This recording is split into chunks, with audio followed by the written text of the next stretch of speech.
आज topic 2 start कर रहे हैं। उसमें है क्या, graphical method of solution of pair of linear equation. ठीक है, इसमें इफ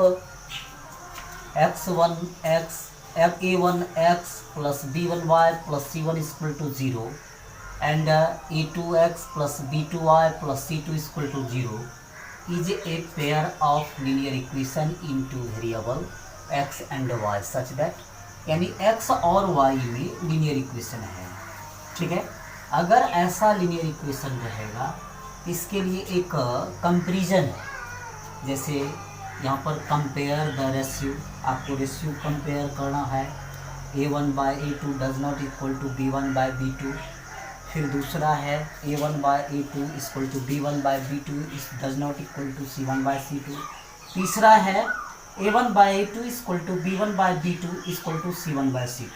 अगर ये तीनों कंडीशन आपको आएगा, कंपैरिजन करना है, तुलना करना है, अगर ऐसा आ गया तो वो ग्राफिकल रिप्रेजेंटेशन आपको होगा इंटरसेक्टिंग लाइन, यानी दोनों ग्राफ कटेगा, दोनों ग्राफ कटेगा। a1 अगर ये इफ ये रहेगा a1 by a2 equal to b1 by b2 does not equal to c1 by c2, तो दोनों ग्राफ पैरेलल हो जाएगा इस तरह से और कटेगा नहीं।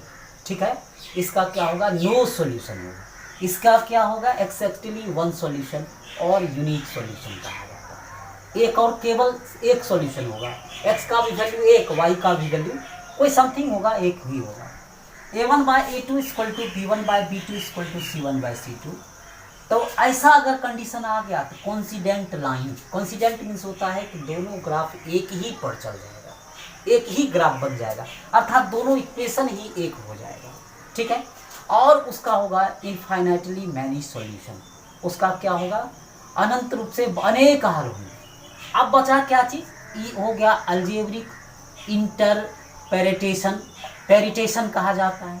और कंडीशन फॉर सॉल्युबिलिटी, सॉल्व करेंगे तो वो सिस्टम क्या होगा, सिस्टम इज कॉन्सिस्टेंट।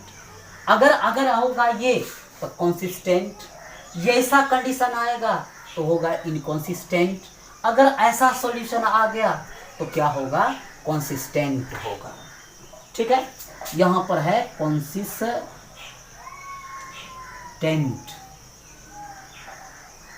इनकॉन्सिस्टेंट। तो अगर ये आप बाय हार्ट कर लेते हैं तो आपको सॉल्यूशन में कोई प्रॉब्लम नहीं आएगा। कॉन्सिस्टेंट का मीनिंग क्या हुआ, a system of simultaneous linear equation, एक लीनियर इक्वेशन है, ऐसा सिस्टम है, is said to be consistent. उसको कंसिस्टेंट तब कहा जाएगा at least one solution. At least one solution का मीनिंग क्या होगा, केवल एक सॉल्यूशन होगा, एक और केवल एक, कम से कम एक सॉल्यूशन, अधिक हो सकता है, मैनी सॉल्यूशन हो सकता है, लेकिन कम से कम एक सॉल्यूशन होगा, तब उसको कहा जाता है consistent. Inconsistent, a system of simultaneous linear equation is said to be inconsistent if has no solution। अगर no solution होगा, जैसे यहाँ no solution है, तो ये क्या हो जाएगा, inconsistent। और यहाँ पर अगर यूनिक सॉल्यूशन है consistent है, और मैनी सॉल्यूशन है तो वो भी क्या है, consistent। क्योंकि एक्सरसाइज में आपको consistent और inconsistent, मैनी इनकॉन्सिस्टेंट आएगा, तो उसको कैसे डिटेल करेंगे। तो यहाँ डिफिनेशन दिया हुआ कि कम से कम एक सॉल्यूशन होगा तो कंसिस्टेंट होगा, अगर नहीं सॉल्यूशन होगा, नो सॉल्यूशन होगा तो इनकॉन्सिस्टेंट होगा। तो इसमें से अगर ये कंडीशन और ये कंडीशन आएगा तो वो क्या होगा, कंसिस्टेंट होगा। अगर यह कंडीशन आता है तो एक तो इक्वेशन, एक ग्राफ होगा पैरेलल, दूसरा सॉल्यूशन नहीं होगा, तीसरा इनकॉन्सिस्टेंट होगा। अब एक्सरसाइज में है, एक्सरसाइज 3.2 में है, from the pair of linear equation in the following problem and find their solution graphically. इसको ग्राफिकली मेथड्स, यानी ग्राफ खींचना है, आपको ग्राफ खींचने के लिए देंगे, इक्वेशन बना दिए हैं और आप ग्राफ खींच करके हमें अपलोड करेंगे, मोबाइल पर अपलोड करेंगे और उस ग्राफ को हम देखेंगे और देखने के बाद बताएंगे। अब उसमें भी डाउट आएगा कि ग्राफ खींचने के लिए नहीं आया, तो हम ग्राफ खींच करके भी बताएंगे। यहाँ लिखा हुआ है 10 student of a class 10 took part in a mathematics quiz, एक मैथमेटिक्स प्रतियोगिता था, क्यूज था, उसमें भाग लिया 10 स्टूडेंट, लेकिन उसमें कितना गर्ल्स है, how many girls, how many boys, ये हमको अननोन है, जानकारी नहीं है। If the number of girls four more than the number of boys, यहाँ कहता है कि लड़कियों की संख्या, girls, number of girls is more than, four more than the number of boys, boys से 4 अधिक है। तो यहाँ हम माने हैं let number of boys equal to X, number of girls equal to Y, क्योंकि लीनियर इक्वेशन इन 2 वेरिएबल है, इसलिए एक्स और वाई में मानना उचित है। फैक्ट फ्रॉम इक्वेशन, अब कहते हैं इक्वेशन क्या बना, फ्रॉम क्वेश्चन, क्वेश्चन से बना कि दोनों मिला के कितना है स्टूडेंट, 10 है, यानी बॉय और गर्ल्स मिलाकर 10, X plus Y equal to 10।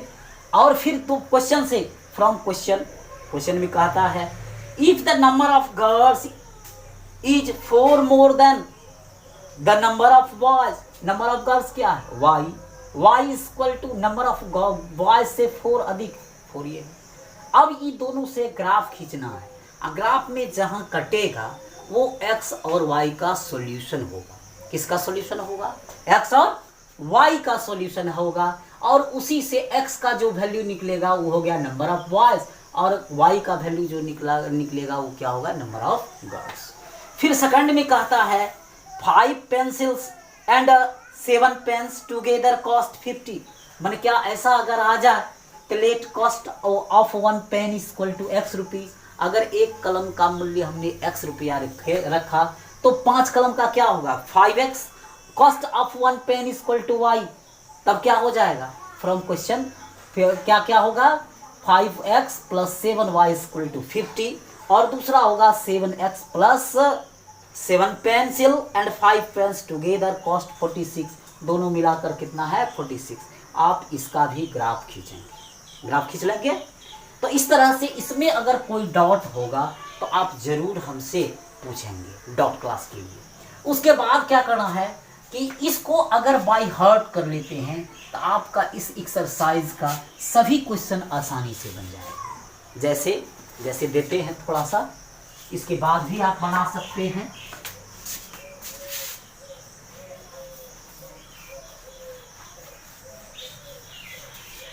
जैसे मान लिया जाए दूसरा है,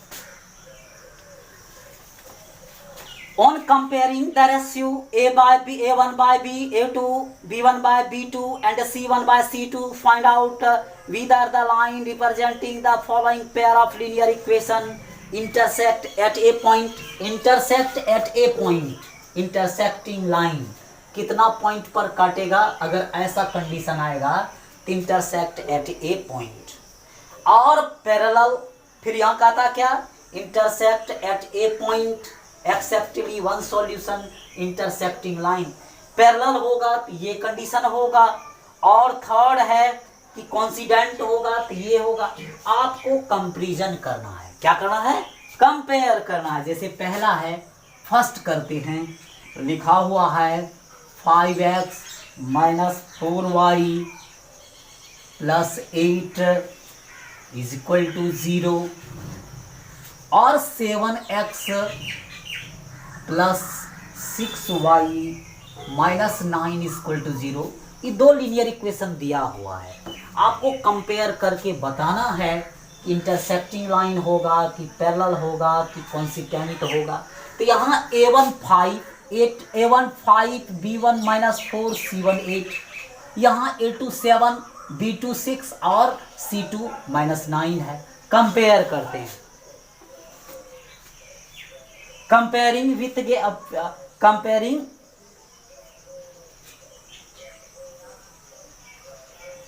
we get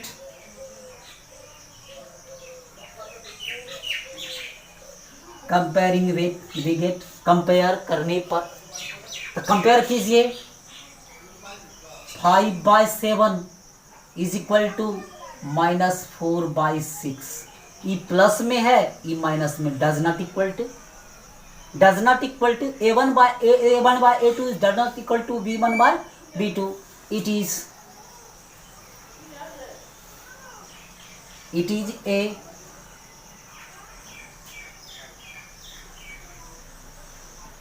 it is intersect at